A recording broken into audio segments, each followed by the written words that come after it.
Nature में ये बहुत दुर्लभ जाति की मशरूम है, बहुत दुर्लभ, बहुत घने जंगलों में पाई जाती है। दुनिया के सिर्फ 3-4 countries, China, Japan, Korea, little bit Malaysia, little bit south American countries, वहां पाई जाती है। और उन देशों में बहुत घने जंगलों में पाई जाती है। उन घने जंगलों में टूटे हुए और सूखे हुए पेड़ों के ऊपर पाई जाती है, हर पेड़ के ऊपर नहीं। 2 किस्म के पेड़ होते हैं, प्लम सराटा, प्लम ग्यूरकस, उन 2 पेड़ों के ऊपर पाई जाती है। और ये जो 2 किस्म के पेड़ हैं, प्लम सराटा, ग्यूरकस, हर पेड़ के ऊपर नहीं उगते। अगर 10,000 पेड़ ढूंढे जाएं तो गैनोडर्मा उनमें शायद 2 या 3 के ऊपर मिलती है। और इसमें एक और खासियत होती है, जब ये गैनोडर्मा खुम्बी 90 दिन की होती है, इसमें दवाई वाले गुण तब आते हैं, उससे पहले नहीं होते। जब 100 दिन की होती है, पूरी मैच्योर होती है, दवाई वाले गुण इसमें पूरे भरपूर होते हैं। उसके बाद ये सूखनी शुरू हो जाती है और इसमें दवाई के गुण खत्म हो जाते हैं। तो इन कारणों की वजह से नेचर में इसको ढूंढ पाना बहुत मुश्किल है। अभी पिछले 2-3 साल में मैंने बहुत सारे चाइनीज लिटरेचर पढ़े गैनोडर्मा के कारण। तो उन कई लिटरेचर में पढ़ा मैंने कि पुराने जमानों में लोग जंगलों में भटकते थे इस गैनोडर्मा को ढूंढने के लिए, क्योंकि उनको लोगों का मानना था कि जिस घर में ये गैनोडर्मा होगी उस घर में किसी तरह की कोई प्रॉब्लम नहीं आ सकती, ना हेल्थ की प्रॉब्लम, ना वेल्थ की प्रॉब्लम। ये लोगों का मानना था। लोग इसमें एक स्पिरिचुअल पावर मानते हैं, आम आदमी तक नहीं पहुंच सकती।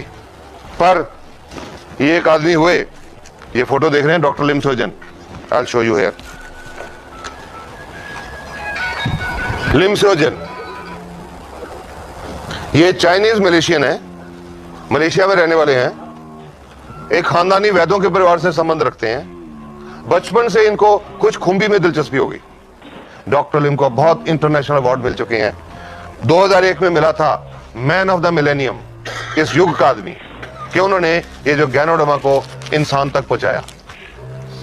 डॉक्टर लिम ने क्या किया, ये मलेशिया में ये कंपनी एस्टेब्लिश की, DXN, 1993 में ये कंपनी एस्टेब्लिश करके वहां पर इन्होंने गैनोडर्मा की कल्टीवेशन, खेती करनी शुरू की। Purely organic cultivation, no fertiliser, no chemicals, no insecticides, organic cultivation, खेती करनी शुरू की।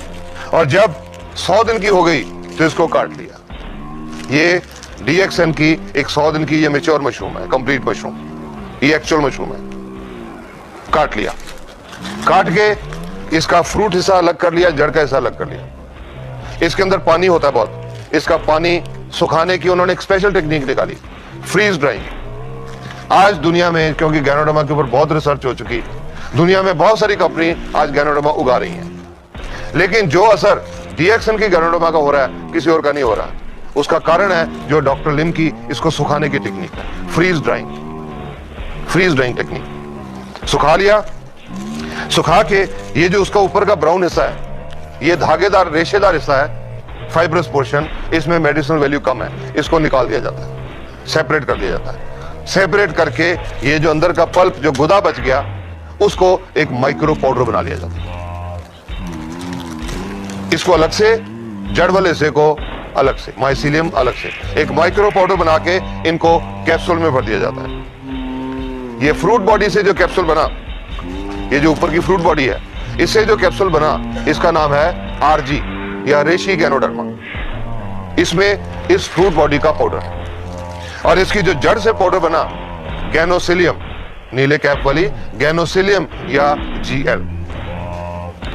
RG फ्रूट बॉडी का पाउडर, GL जड़ का पाउडर। इन दोनों कैप्सूल में गैनोडर्मा के पाउडर के अलावा और कुछ नहीं है, इसमें कुछ नहीं डाला जाता, सिर्फ इसका वो फाइब्रस पोर्शन निकाला जाता है, इसके अंदर और कुछ नहीं डालते। RG एंड GL दोनों एक ही मशरूम के हिस्से हैं, फ्रूट एंड रूट। तो अलग अलग क्यों रखा गया? दोनों को पीस के एक ही कैप्सूल में क्यों नहीं डाल दिया गया? उसके कुछ कारण है जो रिसर्च में पता लगे। एक तो मैंने ये RG बताया कि जो पुराने घाव होते हैं उनके ऊपर ये कैप्सूल खोल के इसका पाउडर डाला जाता है। किसी को डायबिटिक गैंग्रीन है, शुगर हो गई, पैर में चोट लग गई, जख्म नहीं ठीक हुआ, गैंग्रीन हो गई, वैसे जख्मों के ऊपर ये पाउडर डाला जाता है। और ये जो GL है, इसमें एक चीज होती है ऑर्गेनिक जर्मेनियम। किसी को ब्रेन डिजेनरेशन है, नाड़ियों की डिजेनरेशन है या स्मरण शक्ति कमजोर है, उसके लिए यह ज्यादा यूज किया जाता है। आरजी एंड जीएल अलग अलग यूजेस होने की वजह से अलग अलग कैप्सूल रखे गए, लेकिन जनरली दोनों को मिला के इकट्ठा ही खाया जाता है। बोलते हैं एक आरजी और एक जीएल मिला के हम बोलते हैं एक जोड़ा, वन पेयर। जो हम लोगों को इसको खाने का तरीका बताते हैं कि आपने एक पेयर खाना है या दो पेयर खाने हैं या चार खाने हैं, वी टेल इन पेयर्स। अब एक ही चीज, एक ही मशरूम जो दवाई नहीं है, सारी बीमारियां कैसे ठीक कर सकती है? This is an important thing. It is not disease और ऑर्गन स्पेसिफिक, किसी बीमारी या किसी अंग के लिए स्पेसिफिक नहीं है। अब क्या काम करती है और कैसे काम करती है? How does ganoderma work? इसका पाउडर रिलीज होता है, वो पाउडर खून में मिक्स होता है और खून के द्वारा पूरे बॉडी में सर्कुलेट करता है, घूमता है। और खून जो हमारा है, हमारे शरीर की जो अरबों खरबों सेल हैं, एक एक सेल तक खून पहुंचता है, क्योंकि सेल को खुराक मिलती है खून से, सेल को ऑक्सीजन मिलती है खून से, तो वो खून एक एक सेल तक पहुंचता है। उस खून में गैनोडर्मा भी मिली हुई है, गैनोडर्मा भी एक एक सेल तक पहुंचती है और वो सेल के अंदर जाके गैनोडर्मा अपना काम करना शुरू करती है। 5 स्टेप्स हैं इसके काम करने के। सबसे पहला इसका असर शुरू होता है स्कैनिंग। ये शरीर में जाके ढूंढना शुरू करती है, स्कैनिंग करने शुरू करती है बॉडी की। आपने स्कैनिंग के बारे में जानते होंगे। किसी का पेट दुखता है, डॉक्टर साहब के पास जाते हैं कि डॉक्टर साहब पेट दर्द होता है, डॉक्टर साहब दवाई लिख के देते हैं 5 दिन खाओ। मरीज ने 5 दिन दवाई खाई, वापस आ गया कि डॉक्टर साहब दर्द ठीक नहीं हुआ।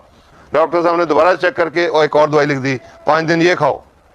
फिर 5 दिन के बाद मरीज वापस आ गया कि डॉक्टर साहब दर्द तो ठीक नहीं हुआ। तो डॉक्टर साहब कहते हैं भाई आपकी बीमारी समझ नहीं आ रही, ऐसा करो स्कैन करा के लाओ, अल्ट्रासाउंड स्कैन, पेट का अल्ट्रासाउंड करा के लाओ, हम ढूंढें कि बीमारी क्या है। कोई मरीज बेहोश हो जाता है, अस्पताल में डॉक्टर के पास लेके जाते हैं, डॉक्टर साहब को बीमारी समझ नहीं आती, तो मरीज के रिश्तेदार को क्या बोलते हैं? स्कैन, सीटी स्कैन, दिमाग का स्कैन करा के लाओ, हम ढूंढें बीमारी क्या है। स्कैन का मतलब ढूंढना। गैनोडर्मा ये शुरू करती है, हमारे शरीर में जाके डॉक्टर का काम करना शुरू करती है, ढूंढना शुरू करती है क्या? वो सेल्स जो डैमेज्ड है। क्यों डैमेज्ड है? उनके अंदर हम जो टॉक्सिन खा पी रहे हैं वो जमा हो गए और उसकी वजह से उनका जो बिजली और रासायनिक क्रिया डिस्टर्ब होगी। उन सेल्स को गैनोडर्मा ढूंढना शुरू कर दिया। 1 दिन से लेकर 30 दिन तक इसका रेंज है काम करने का, स्कैनिंग।